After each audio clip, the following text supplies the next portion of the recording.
날마다 하나님 말씀 가까이 하는 성도님들에게 하나님의 은혜가 함께하길 원합니다.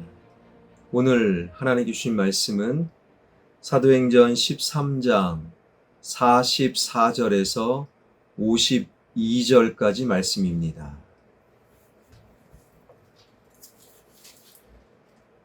그 다음 안식일에는 온 시민이 거의 다 하나님의 말씀을 듣고자 하여 모이니 유대인들이 그 무리를 보고 시기가 가득하여 바울이 말한 것을 반박하고 비방하거늘 바울과 바나바가 담대히 말하여 이르되 하나님의 말씀을 마땅히 먼저 너희에게 전할 것이로되 너희가 그것을 버리고 영생을 얻기에 합당하지 않는 자로 자처하기로 우리가 이방인에게로 향하노라.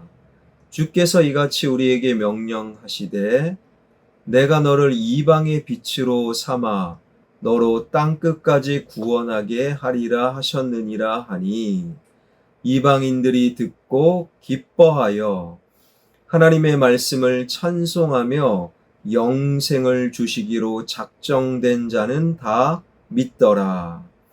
주의 말씀이 그 지방에 두루 퍼지니라. 이에 유대인들이 경건한 귀부인들과 그 신의 유력자들을 선동하여 바울과 바나바를 박해하게 하여 그 지역에서 쫓아내니 두 사람이 그들을 향하여 발에 티끌을 떨어버리고 이고니온으로 가거늘 제자들은 기쁨과 성령이 충만하니라. 아멘. 유대인들의 요청으로 일주일이 지나 바울은 다시 회당에서 예수 그리스도를 전하지요. 그런데 너무 많은 사람들이 몰려든 것을 보고 유대교 지도자들, 회당 선교자들은 바울을 시기하여 폭력까지 행사하였습니다. 이에 바울은 유대교 지도자들에게 이렇게 말하지요. 46절 바울과 바나바가 담대히 말하여 이르되 하나님의 말씀을 마땅히 먼저 너희에게 전할 것이로되 너희가 그것을 버리고 영생을 얻기에 합당하지 않은 자로 자처하기로 우리가 이방인에게로 향하노라. 바울은 회당에서 자신의 말을 한 것이 아닙니다.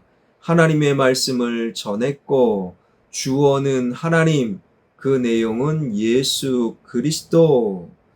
그런데도 유대교 지도자들, 회당 설교가들이 하나님의 말씀을 전하지 못하도록 바울을 방해했다라는 것은 그들이 바울을 방해하기 전에 하나님을 방해하는 사람들이었음을 의미합니다. 그들은 설교를 전했고, 그리고 마이크를 잡았고, 그리고 예배를 드렸고, 그런데도 그들은 하나님을 방해하는 자였다라는 거예요. 예배를 드리고, 교회 일에 앞장서고, 그리고 마이크를 잡는 그 사람들이 자칫 잘못하면 하나님을 방해하는 자가 될 수 있음을 우리는 기억해야 할 것입니다. 그런데 바울은 그들을 가리켜 영생을 얻기로 합당하지 않는 자로 자처한다라고 책망하고 있다라는 거예요.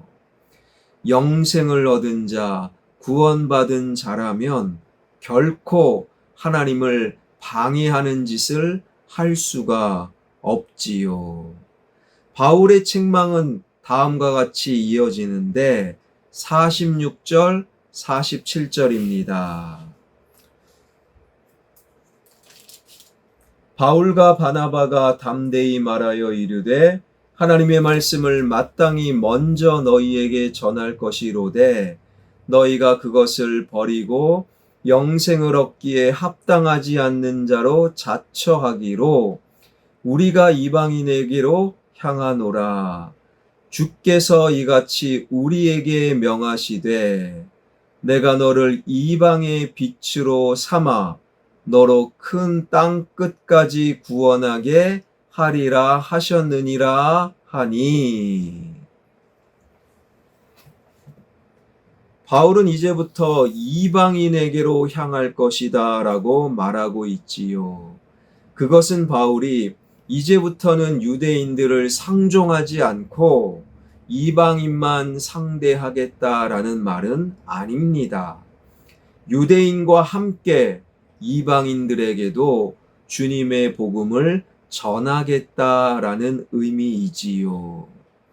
비시디아 안디옥의 회당에 모인 자들 가운데는 유대교에 입교하여 회당에 다니고 있던 이방인들도 있었고, 바울의 설교가 참 은혜가 돼 한번 가보자 입소문으로 그날 처음으로 회당에 온 이방인들도 있었지요.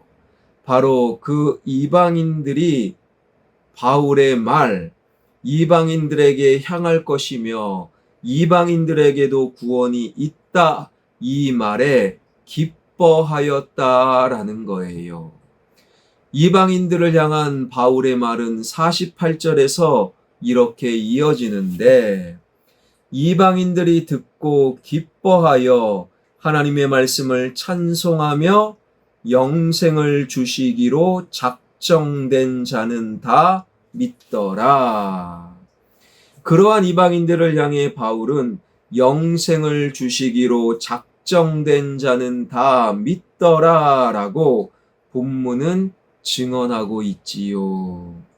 바울은 하나님의 말씀을 계속해서 거부하는 유대 지도자들을 향해 하나님의 말씀을 버리고 영생을 얻기에 합당하지 않는 자로 자처한다라고 책망했고, 반면에 하나님 말씀을 받아들이고 기뻐하는 이방인들을 가리켜 영생을 주시기로 작정된 자는 믿더라라고 증언하고 있지요.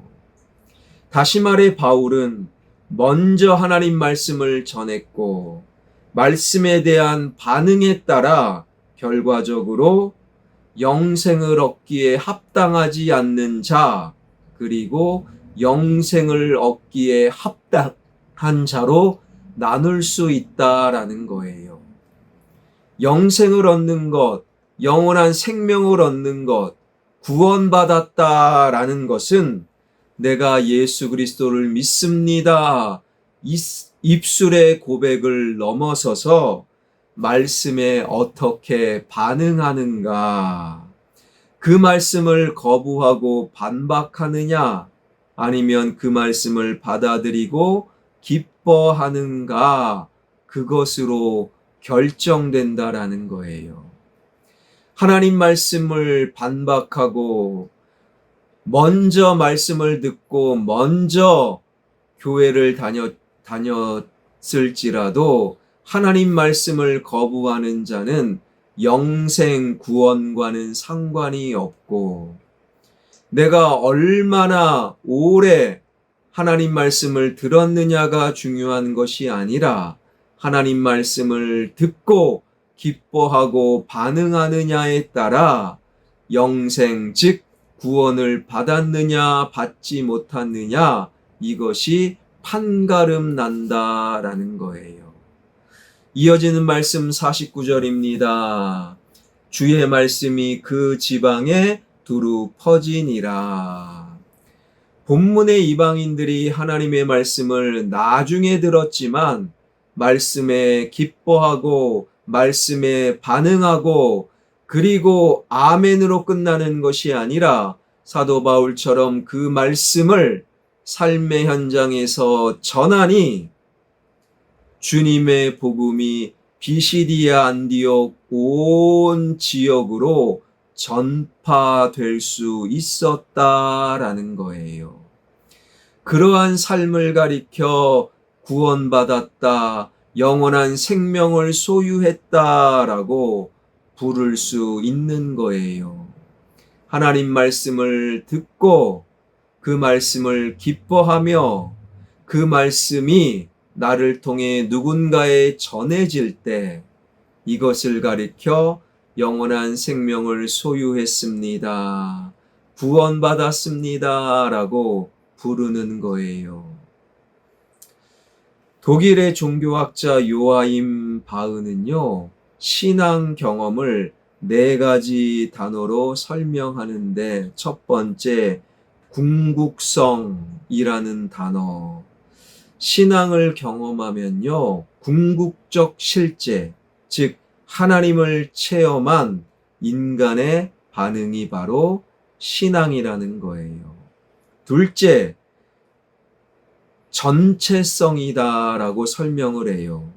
하나님을 경험하면 살짝 부분적으로 변하는 것이 아니라 나의 전체, 전 존재가 변한다라는 것이지요.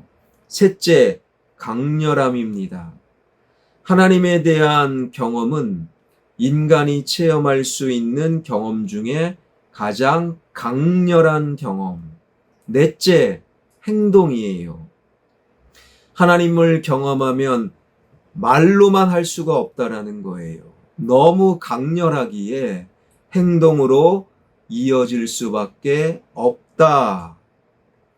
하나님을 경험하면 우리의 한 부분이 아니라 우리 전체가 변화되고 그 변화는 너무 강렬하기에 우리의 행동으로 이어질 수밖에 없기에 그래서 나는 내가 경험한 복음, 예수 그리스도를 다른 사람에게 전할 수밖에 없고 그것을 가리켜 구원받았다, 영원한 생명을 소유했다라고 부르게 된다라는 것이지요. 사랑하는 성도 여러분, 하나님 말씀을 얼마나 많이 들었습니까? 그것도 참 감사한 일인데 한 걸음 더 들어가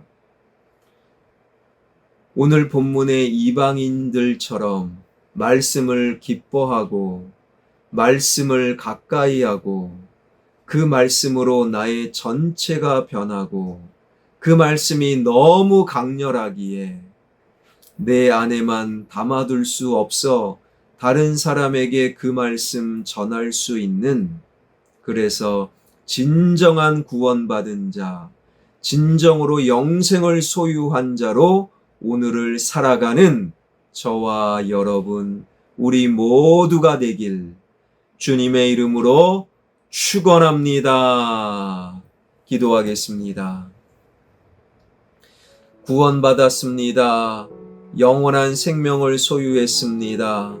이것은 나의 말 속에 가다둘 순 없는 참으로 강렬한 경험일 것입니다. 하나님 말씀을 기뻐하며 가까이 하며 그 말씀을 내 속에만 담아두는 자가 아니라 그 말씀을 다른 사람에게 전하는 진정한 구원받은 자, 영생을 소유한 자로 오늘을 살아가게 하여 주옵소서. 살아계신 하나님, 우리 교회가 말씀이 바로 세워지고 건강한 말씀이 선포되어지고 말씀으로 인하여 기뻐함을 회복하며 말씀으로 그 능력 가운데 그 말씀을 사방에 전하는 구원받은 자가 늘어나는 좋은 교회 되게 하여 주옵소서. 태풍이 또다시 한반도에 오른다라는 소식이 있습니다. 주님, 태풍으로부터 우리 이 나라 이민족을 지켜주셔서 많은 사람들이 어려움 당치 않도록 주님 보살펴 주옵소서. 예수 그리스도의 이름으로 기도하옵나이다. 아멘.